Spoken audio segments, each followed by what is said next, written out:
we are introducing Leah Cunningham, who is the founder of Vair. That's V as in Veronica, AIR. Um, Denise White, she's the founder and CEO of Spatialx UK, and Marin Serenio, who is the CRO of CGTrader. So to start off, I'd like Leah. Why don't you tell us a little bit about Vair? Sure, thank you. So I'm Leah. I founded a software company called Bear. And at a high level, what we do is we build virtual dressing rooms for online clothing retailers. And we do that using augmented reality. Great. And Denise, why don't you talk a little bit about Spatial X? Sure, no problem. Thank you, Nava. Hi, my name is Denise White. I'm the founder and CEO of Spatialx. We are a mixed reality company based in the UK, and we're all about retail right now, applying XR and immersive technologies to the retail space. We're actually launching a project right now called Blink XR, and it is Earth's first holographic retail store. That sounds great. Marin, tell us a little bit about what you do at CG Trader and what it is. Right, so I'm Maureen. I'm the CRO at CGTrader, so the Chief Revenue Officer. CGTrader is the largest stock and custom 3D model platform in the world. Basically, what we do is we generate the 3D models for retailers, or we provide software, which is software as a service, of course, for retailers that want to go 3D and augmented reality. Easily. Basically, they don't need to do much on their website. They just link to us and they get the full AR experience and to it by us. So it's pretty much Well, with digital everywhere, I mean, here we are, we're at Awe Online, and we're coming from Tel Aviv, Pennsylvania, South Florida, and Manchester. So it's pretty amazing that we can be here together. Thank you again. So let's start off with digital transformation and how it's being accelerated.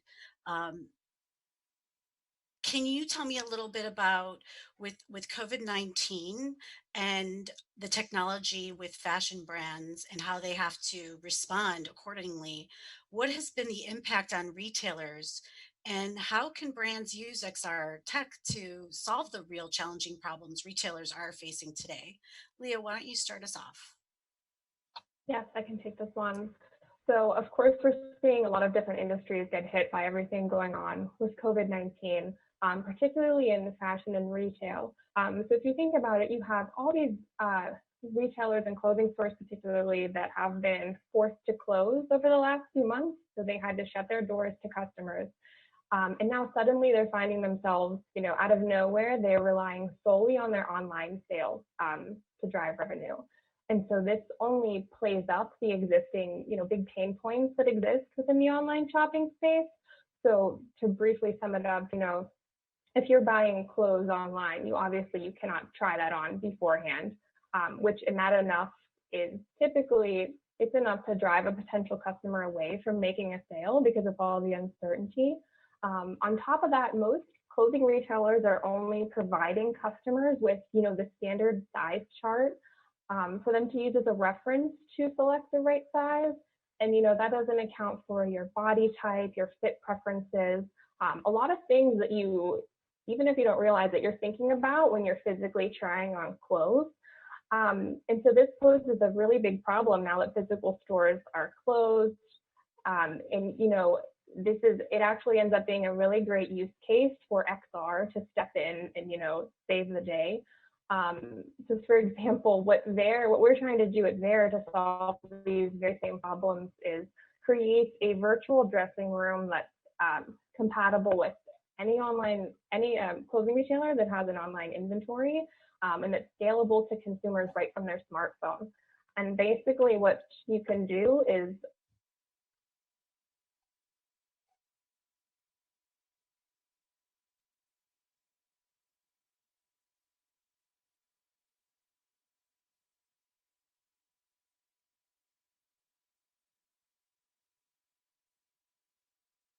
when you package it all up, you now have this virtual dressing room that as a customer you can kind of take with you even if you can't get to the store.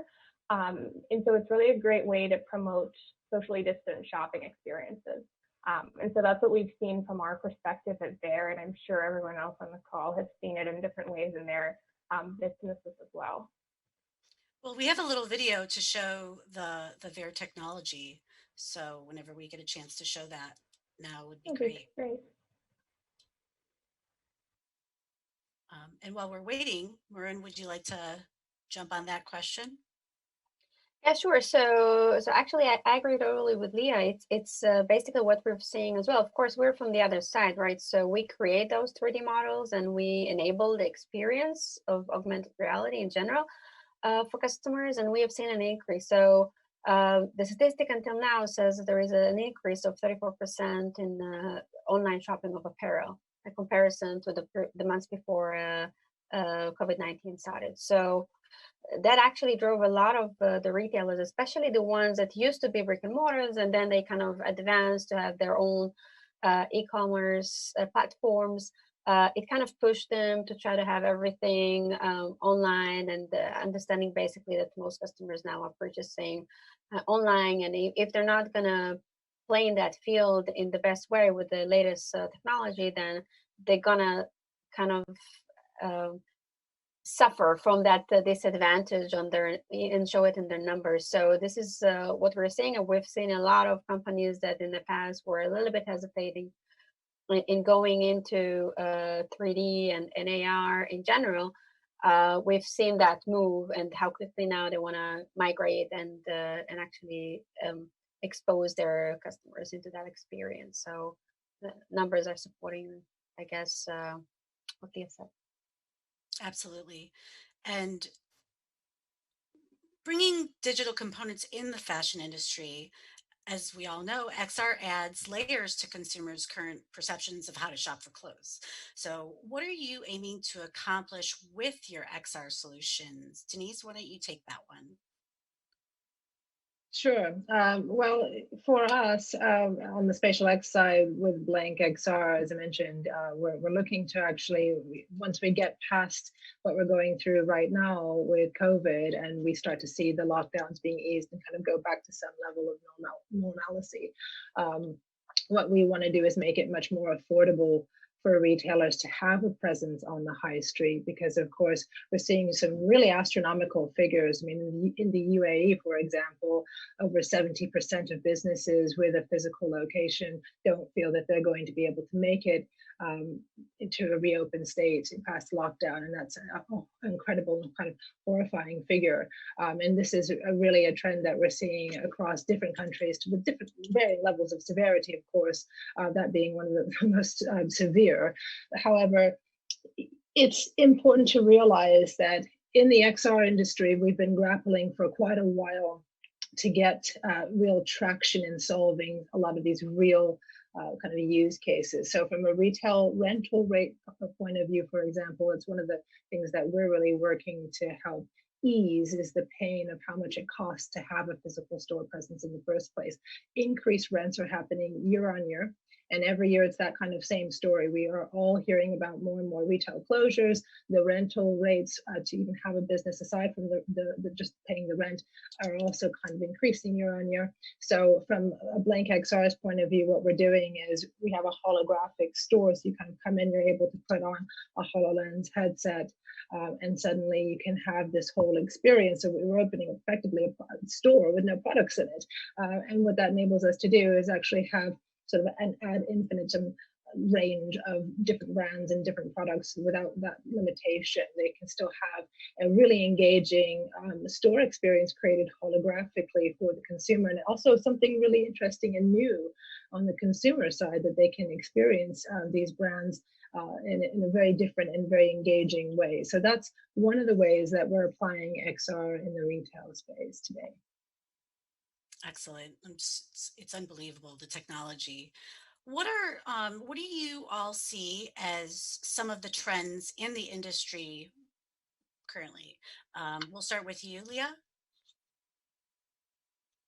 So what we're seeing on my end, specifically with Van and trying on clothes, is that customers want to be able to like touch and feel different fabrics. So when you're trying something on in person, you're subconsciously thinking like, oh, I like the how this fits me, or I like the material that this is, or the weight of the sweater feels nice, or it doesn't.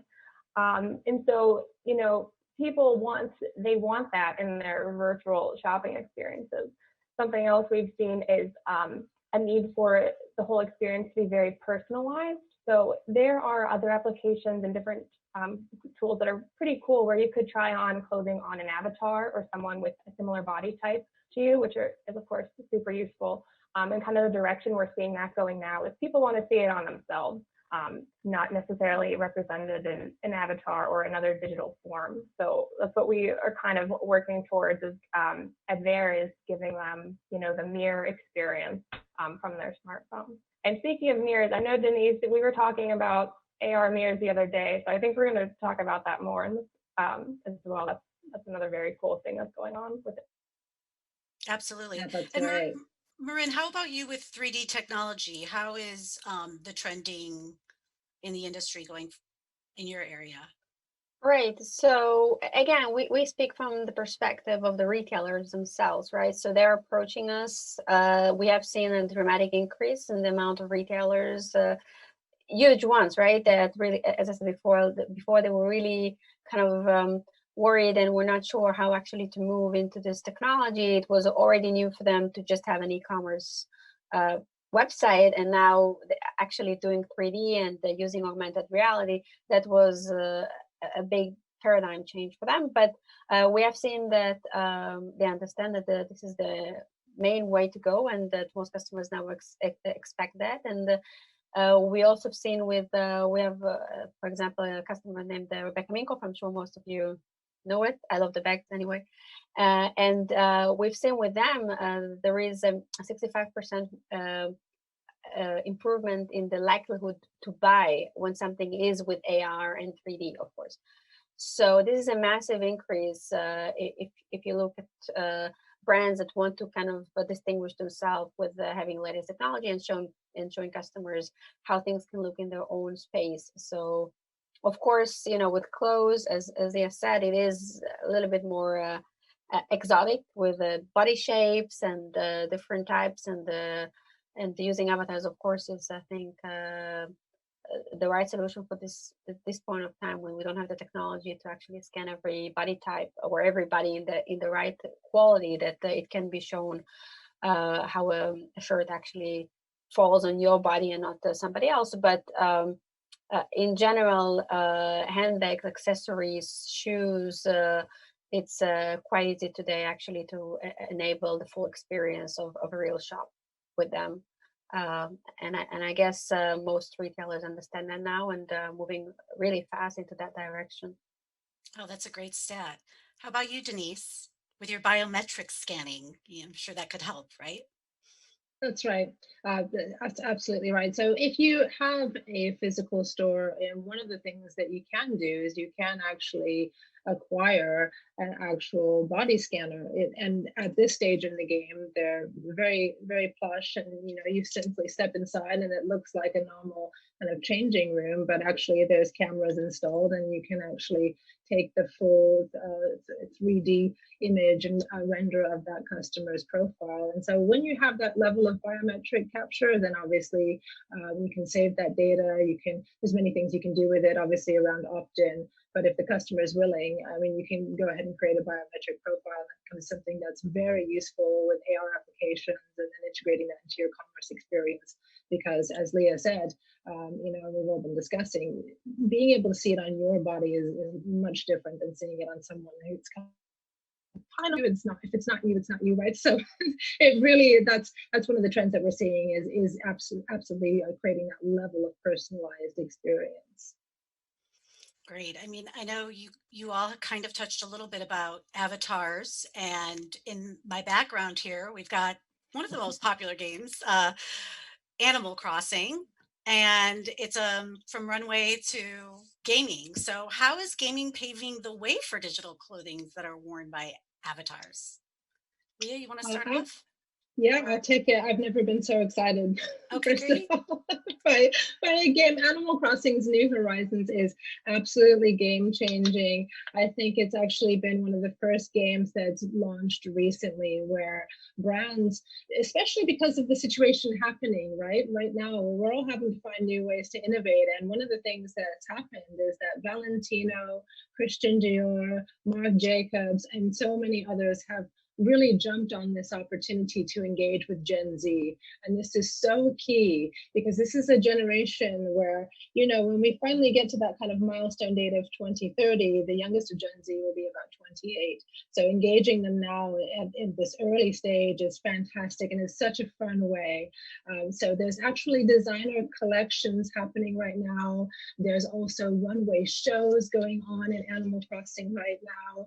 They have takeovers of the virtual store in game where you can line up. And there's actually been a virtual line. There's a literal queue of 100 people standing outside the store, the clothing store in Animal Crossing. It's amazing.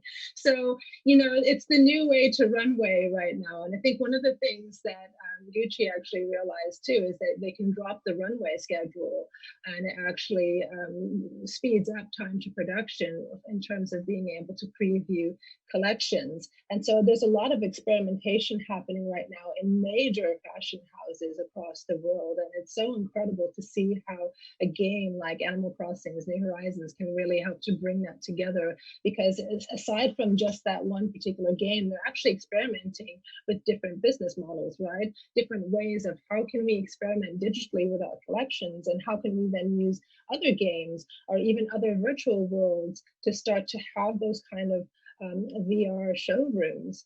And so if you're interested, there's actually going to be a runway show tomorrow, the 27th of May. It's actually being put on by Hype Bay. That's HYPBAE.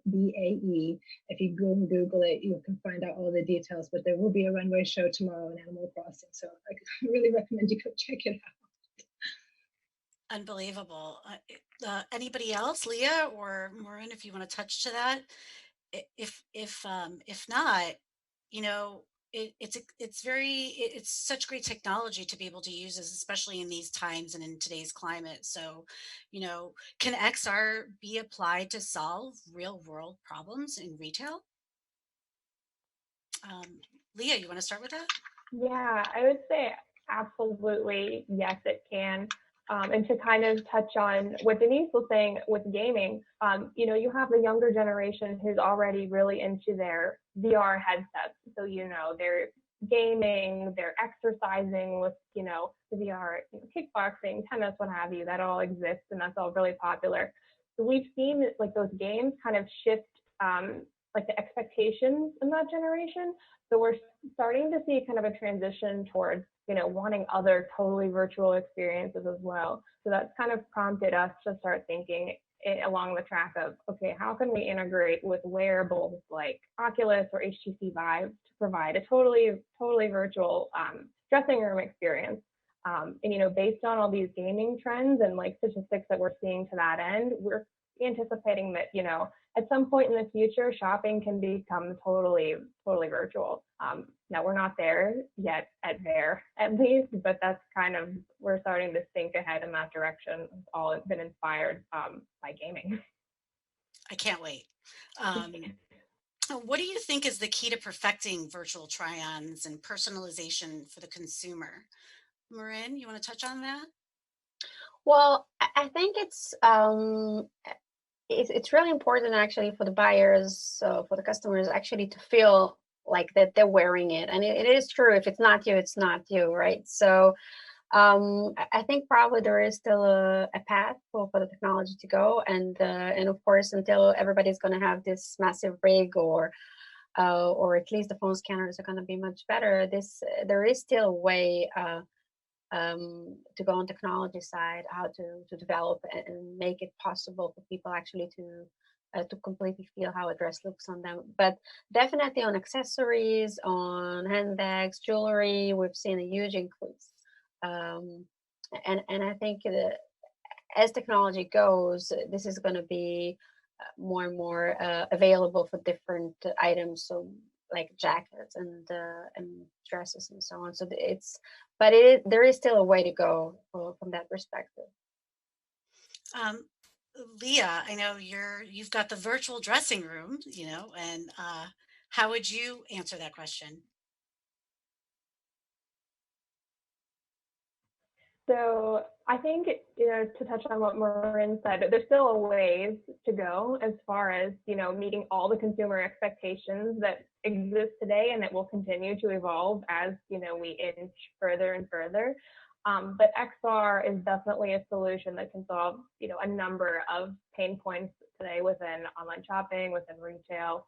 And, I think today where it exists, where we see it, really prevalent is within home goods. And so IKEA has an app. You can really envision things in your own space. I think, Maureen, you mentioned that earlier as well.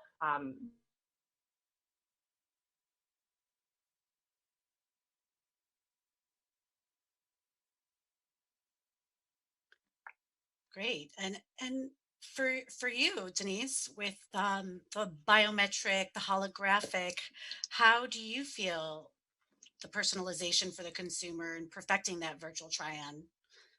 Yeah, so one of the things I'd like to just point out is, as Leah and Warren have mentioned, it is true. We do have a ways to go to perfect the level of technologies that we're all working with. So when we have the XR space, it's a large ecosystem and there's a lot of different challenges that we're all working on right now. But the one piece of advice that I would like to impart to you all today is please don't wait, right? Do not wait. Don't wait to get started because, success for all of us comes in collective iteration because the more you're trying things and then we kind of figure out, well, that's not working, but that's working. I didn't think that could ever work. All of those kind of amazing discoveries happen when we're all participating. So it shouldn't be something that you kind of lean back and go, oh, well, these guys are working on these problems for the next 10 years, I'll come back later. Actually, right now, especially with the changes happening in society, now there's never been a better time to start thinking about your XR strategy, even if you're just getting started incrementally and experimenting with how it would work with your own brand. Now is the time to jump in the pool so that we can all solve these challenges together, is one of the things I would say.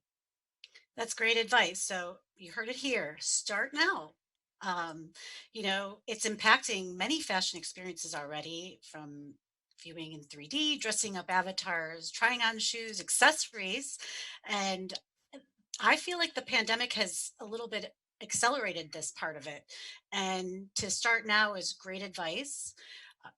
What would you say, each one of you? I'd love to hear what would be the best resource for people who want to dive in deeper on this topic and on this technology. Why don't we start with you, Lauren or Maureen? I'm sorry, you were breaking.